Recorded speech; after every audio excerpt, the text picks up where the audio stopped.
What's up, everybody? It's Louie here again. Just a real quick recap of UFC 261. I did alright, went 3-2. I picked Weidman to beat Hall, but you all saw what happened. Weidman's leg got destroyed, not even one punch was thrown, so I don't think that should count on the record, but technically a loss, so I'll take it. You know, I think Weidman could have got it done, but we'll see. And then I got the Zhang and Namajunas fight wrong. You know, I thought Zhang would be able to just take it to her and pressure her and break Rose, basically. But, you know, I was wrong. Rose was able to stay on the outside and kick her in the head. Perfect timing. You know, Rose is the real deal. You know, I didn't like how she looked in her last Andrade fight, but that might just be one of those things where Andrade might just kind of have her number. But other than that, she might be the best fighter at that weight class. So, you know, it was a pretty exciting night of fights. And then Usman knocking out Masvidal like that, like straight up knocking him out. I don't think anybody saw that coming, so it was awesome. But I'm going to break down for this Saturday, UFC Vegas 25. We got the main event, Dominic Reyes taking on Yuri Prochazka.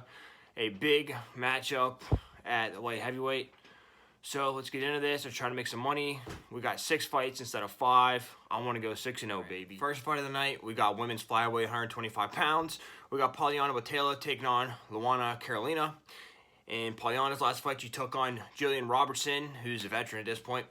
And some things I noticed from that fight, in the first round, she was able to stuff the single legs. Robertson was on the single legs pretty deep. And she was able to balance and stay on one foot and defend it pretty well. But then she eventually got taken down at the end of the first round. She put up a fight at the beginning, but then eventually Robertson was able to wear on her. Then in the second round, she gets her kick caught and taken down into full guard. And then Robertson was able to transition to 3/4 mount and full mount. And just basically do whatever she wanted on the ground. So, you know, Botelho's not that great on the ground. And then in the third round, Botelho threw a 1-2 and a right hook, but then she gets taken down again to half and full mount. You know, so basically the story of that fight, she looked good the first round. She was decent on the feet, but then, you know, if she gets taken down, it's game over. So, and then Luana Carolina, her last fight, she fought Lipsky, and in that fight, she throws a leg kick and she gets dropped with a body shot, counter body shot. And then she gets into full guard, and then they get into a scramble, and she taps to a knee bar, so she's not too good on the ground either. But her fight before that, she took on Priscilla Cachoeira, and then in the first round of that fight, her kick gets caught, and she gets hit with a right hook, but then she connects knees to body, and she pulls that Muay Thai clinch. She likes to utilize that, which I thought was interesting. And then she blitzed forward. She was able to blitz forward with her 1-2. Into a firefight, and then she threw a counter left, and then she would circle away, so she can get in and out and back away from danger, which I liked. And then she would come forward with the 1-2, and then a head kick, and then she was able to use it and utilize that Muay Thai clinch whenever she was getting pieced up. She'd be pulled around with that clinch and throw some knees to the body, which I really like. I think that's an aspect of the game you don't see too much anymore. And she drops her with a left leg head kick, and then she gets a deep armbar attempt, like almost had it, but the Lipsky was tough as hell.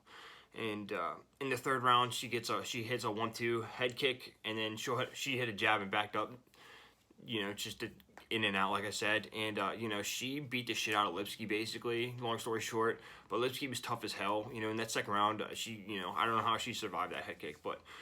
Going to the betting line, Poliana Botelho is -250 and Luana is +200. And, you know, these are women that aren't the best in their division. And whenever that happens, you know, you should really go with the underdog. And that's what I'm going to do here. I liked what I saw at Luana. You know, that head kick is nasty. She has knockout power. You know, I don't think either one has a great ground game, but, you know, Luana, I think she's good straight up. But at this price, +200, you got to go with her. I'm taking Luana Carolina. In our next fight, we got a pretty fun, relatively important bout at 135 men's bantamweight. You know, for title contention, I think, you know, this isn't an automatic title eliminator or anything, but whoever wins this fight is 1 or 2 impressive performances away from title contention. Probably 2 fights, but it's still a pretty big fight. We got Merab Dvalishvili taking on Cody Stamen. Merab Dvalishvili, his last fight, he took on John Dodson. Real quick, I want to get this out of the way. I'm trying to change up how I'm doing my notes a little bit. The big takeaway I got from this fight was, Merab Dvalishvili is a wrestling machine. He's like a Khabib at 135. He took Dodson down a lot. No, I don't know, 4 or 5 times, I guess. But he couldn't keep the motherfucker down. John Dodson, he's a tennis ball, they said. Dominic Cruz called him tennis ball. That's what he is. He took him down, couldn't keep him down. But anyway, in the first round of that fight, he was able to use his left jab as a rangefinder. He has a really wide stance. He'll bounce in and out, and he'll just touch you with the jab and back out. And, he's just trying to go for the wrestling. But he'll use that to figure out where the guy's at. And he would blitz forward with the 1-2, and then he'll get the takedown up against the fence in a double leg position. And but then he was able to get the standing back control, and, he's not going for a knockout or anything. He just wants to, he's position over anything. And, he had his back and he was just kneeing at his thighs. That doesn't do a ton of damage, but, it's like an investment, money in the bank. You do that, so by a third round, their legs are tired or wobbly or shaky. So that's what he does. He doesn't care how boring he is, but it, not the greatest to watch, but effective. So, and then in the second round, he hits him with a spinning back fist to right hook, which I liked. And then in the third round of that fight, he hit a straight right to a double leg up against the fence.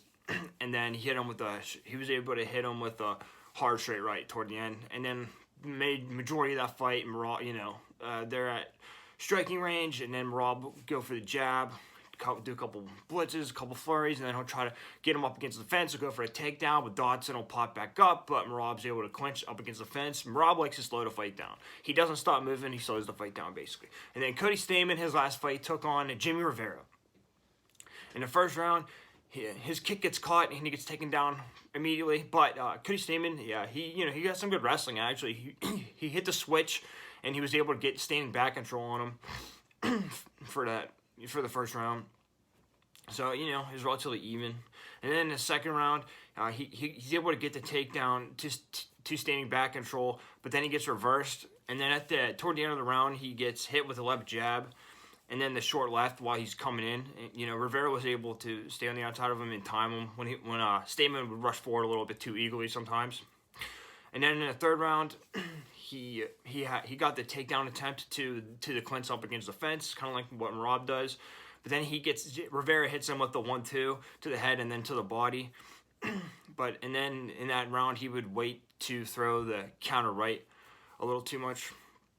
So when we look at the betting lines, you got Merab Dvalishvili minus 250 and Cody Stamen plus 200. Cody Stamen, he showed a little bit more wrestling than I thought from recent memory. He looked all right, but in the striking, I think Rivera was getting the better of him. Rivera was able to land his combos, and Stamen just waits a little bit too much. He can scramble, like I said, but Merab's not the best striker either. But I think he's just gonna be able to clinch him up against the fence and just wear on him. Minus 250 is a little hard, but I'm very impressed with Merab. John Dodson's no punk. I know he's not in the UFC anymore, but that guy's tough, and he beat him pretty convincingly. It was a competitive fight, but Merab handled him. And then Stamen, he just fought Jim Rivera, took a step up in competition and fell short. I think Merab should be ranked higher than what he is. I think he's like 14 or 13 maybe. It's a little tough with a betting line, but I think Merab's gonna win. So I'm willing to put that on him. He's a guy I really like. I think he's a future title contender. So my pick's Merab Dvalishvili. In our third fight for the main card, we got a fun matchup at middleweight, 185 pounds. Sean Strickland taking off Kristoff Jocko. Whoever wins this fight, I think, is really close to getting into the top 15 here. Sean Strickland, his last fight, he took on Brendan Allen, who's an up-and-comer that I really liked. In the first round, he catches a kick and gets in a full guard, and he's able to deliver some nice ground and pound to Allen. He throws a jab and lands a straight 1-2. He's able to piece Allen up for the most part. And then in the second round, I noticed that he was susceptible to calf kicks and the counter overhand right from Allen, but it didn't matter because Strickland stuck forward and he TKOs him with a hard straight 1-2 and then a left hook as Allen's coming in. Knocks him out. It was devastating. And then Kristoff Jocko, his last fight, he took on Eric Anders. Some notes for that fight. Jocko's always on his back foot. He likes to skirt along the outside of the fence, basically. And then he will stick and move. He'll land a jab straight, and then he'll circle away. In the first round of that fight, he gets clinched up against the fence. That was the story of the fight. Anders was able to get him up against the fence and make it a dirty fight. And then he scrambles and gets clipped with a straight left and then a head kick out as he's backing up. Second round, more the same, but he connects with he's able to connect with a nice straight left, but then he gets pressed up against the fence. Third round, pressed up against the fence again. But this time it was from a spinning back fist attempt, so, he'll try to get a little fancy. You got to watch that because he can get caught with that. He got pressed up against the fence, could possibly even be a takedown. And then he gets blitzed with straights and a head kick.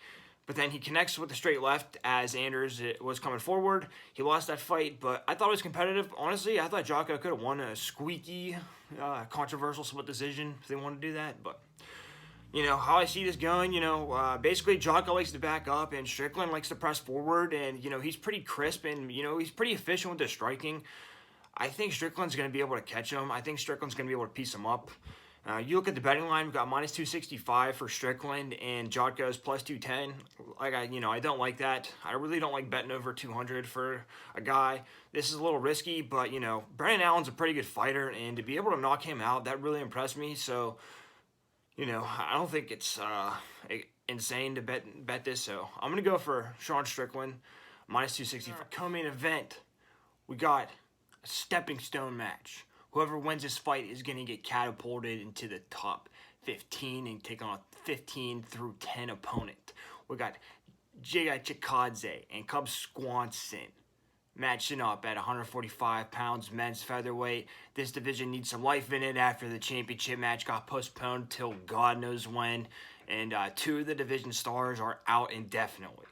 Chicadze, his last fight, he took on Jamie Simmons, not the best opponent. I'm pretty sure it's late notice, but Chicadze did the damn thing regardless. In the first round, he lunges forward with a left jab, and then he gets clinched up against the fence, but he's able to defend the takedown, and he's able to reverse the clinch and get Simmons up against the fence. And he looks pretty good in the clinch, pretty good defense in the clinch. I like that. And then it was a pretty quick fight for him, but he hit someone with a left body kick and then a left head kick and gets the knockout, knocks him the hell out. Like I said, not the best competition, but he did what he was supposed to do against the guy that's not that good and knocked him the hell out. That was enough for me. I liked what I saw. And then Cub Swanson. His last fight, he took on Daniel Pineda.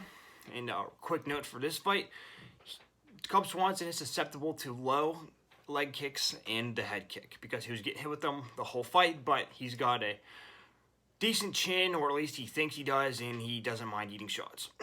In the first round of that fight, he throws a leg kick and then a 1-2, and then he throws a left hook and a right hook, 1-2 hooks.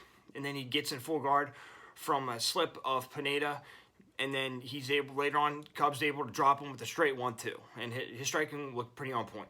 And then in the second round, he throws the 1-2s, with his back up against the fence. He's getting pounded on, but then he's able to, kind of slip out and connect with his own shots because he's a veteran and he's been there 1,000 times.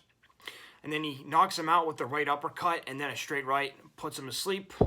Daniel Pineda, not the best competition either, but not the worst competition. Cub looked pretty good, but he took a lot of damage.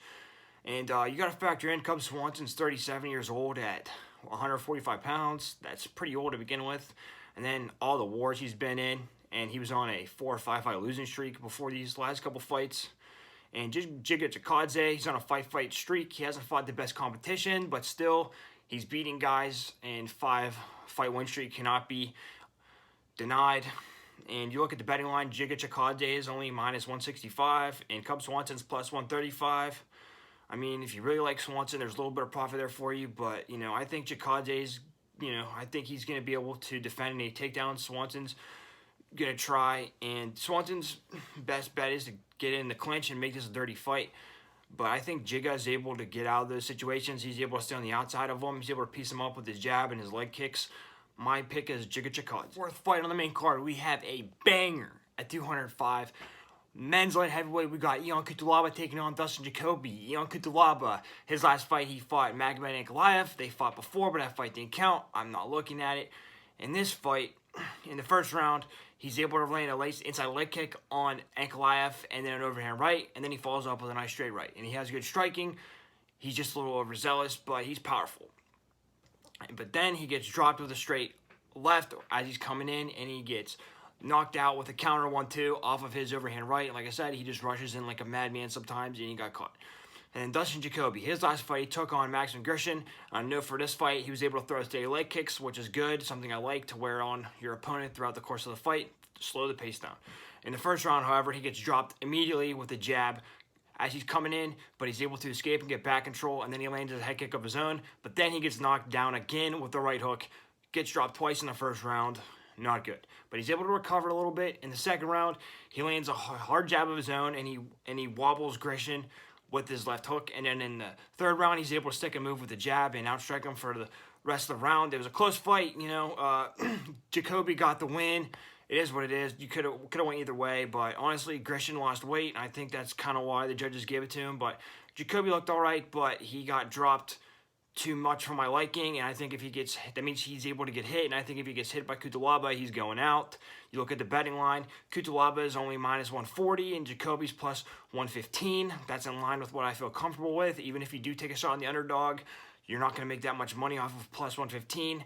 My pick is Ion Cutelaba. And for our main event, we got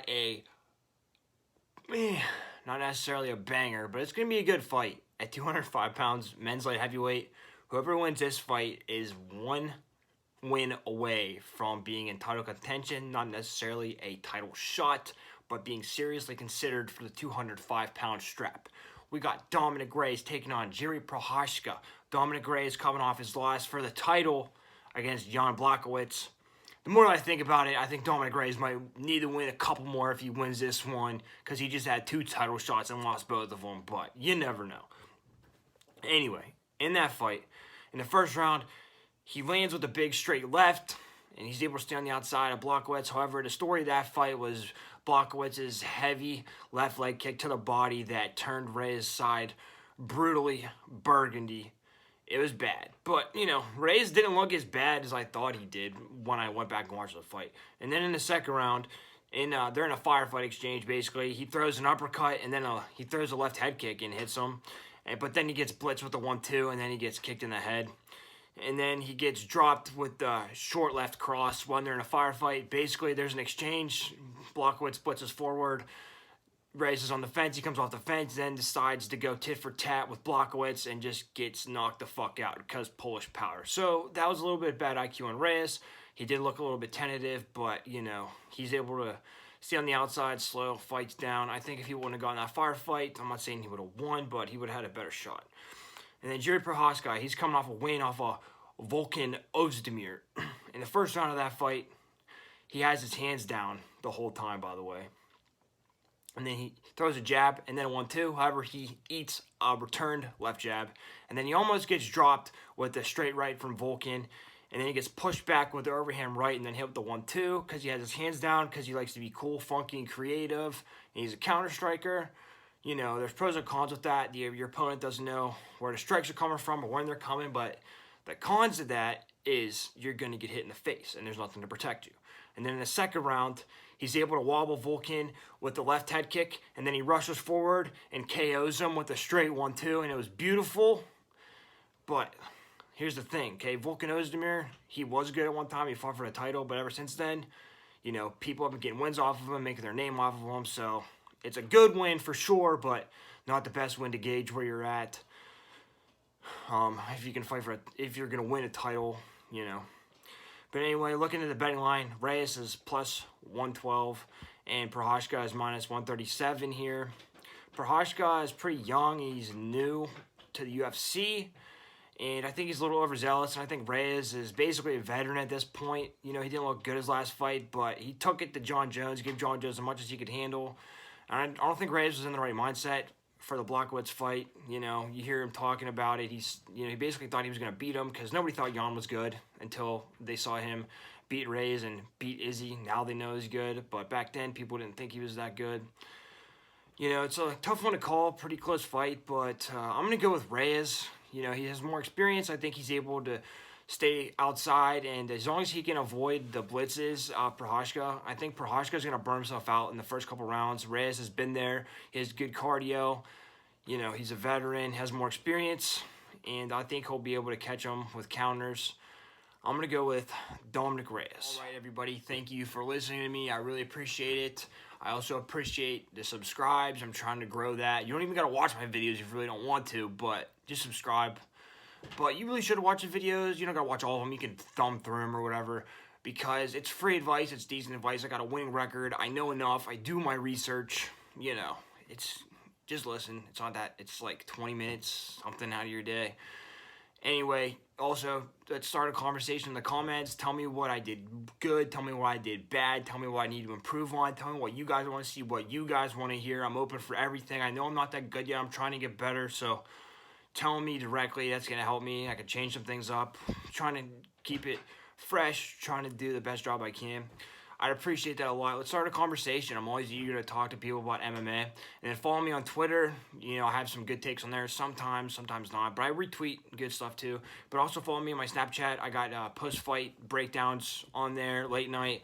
And then, you know, whatever pops in my head about MMA, I talk about. Also, I talk about some life stuff. So it's you know, not a bad follow. Anyway, thank you for the support. I appreciate it. This should be a fun fight card, obviously not as exciting as last weekend, but we got a pretty important matchup for the main event, and let's win some money.